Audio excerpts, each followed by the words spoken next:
What is good, everybody? Welcome back to the BlitzCity Podcast. I'm your host, Jawhor, and today we're going to be talking about some recruiting news, some big recruiting news that I didn't see anybody talk about, and we definitely have to talk about this because this isn't a regular commitment. This is a big commitment for Grambling State. So, this kid's name is Jawhor Franklin Jr. Jawhor is the number 3 defensive tackle in the state of Louisiana.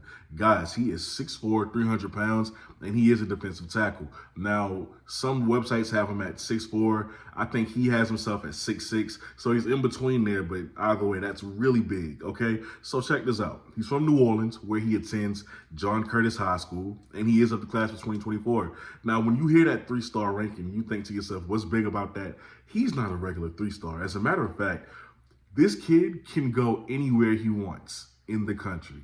Anywhere he wants in the country. He was a former Florida State commit, but he decommitted. We don't know the reason why. Doesn't really matter. He's coming to an HBCU. As of now, he's committed. So he had a top 6 of Florida State, Tennessee, Cincinnati, Miami, Texas A&M, and Georgia Tech. He chose Florida State, as I said, then decommitted. But before that, let me just run down the list of places he could have gone as opposed to Grambling State, right? Auburn, Colorado, Georgia Tech, Miami, Nebraska, Oregon State, South Carolina, TCU, USC, Washington, Arizona State, Maryland, West Virginia, UCF, Texas. The list goes on.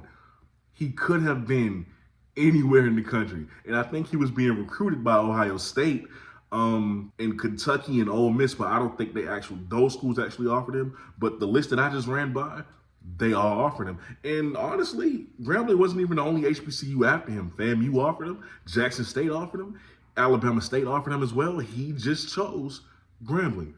Great pull by Hugh Jackson. This is a magnificent get. They've been trying to find that premier defensive lineman for the past couple of years. As a matter of fact, they were even in the top 11 for a 5-star defensive lineman from Allen, I believe. And they didn't get him, obviously. It didn't happen, or we would have talked about it.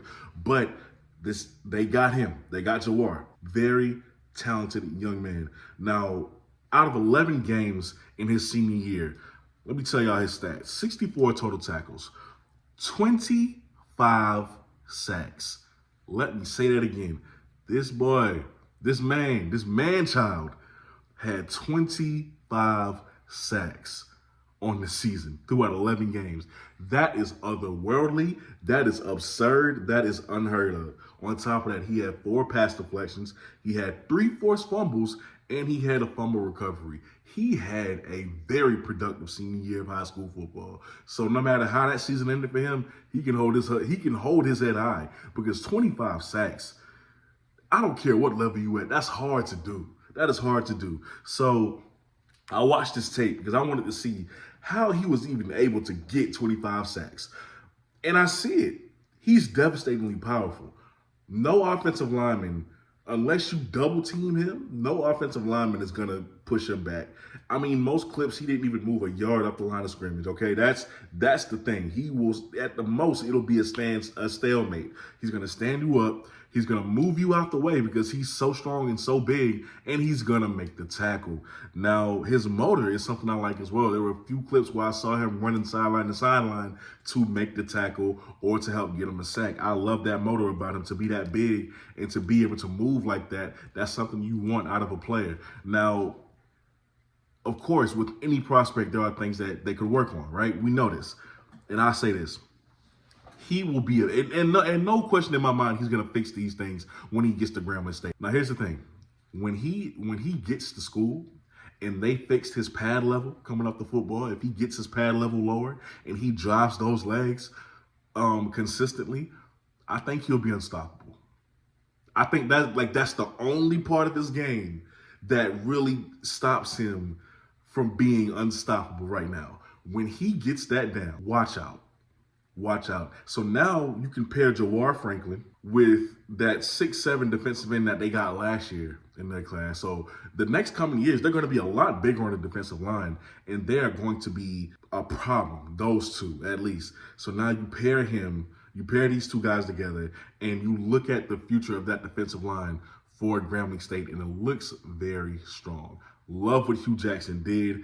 I'm really surprised that nobody talked about this. This is a premier 3-star defensive tackle. And there were some places on the internet that had him as a 4-star as well. So however you want to do it. I just looked at the premier sites like On3 Recruiting, Rivals, and 24/7 Sports, and it was a 3-star. So that's what I'm going to put him as.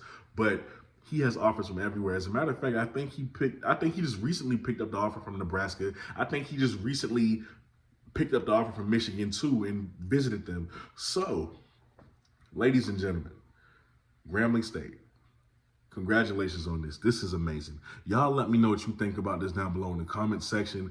More premier athletes are coming to HBCUs. I love to see it. But with that being said, y'all are watching the BlitzCity Podcast.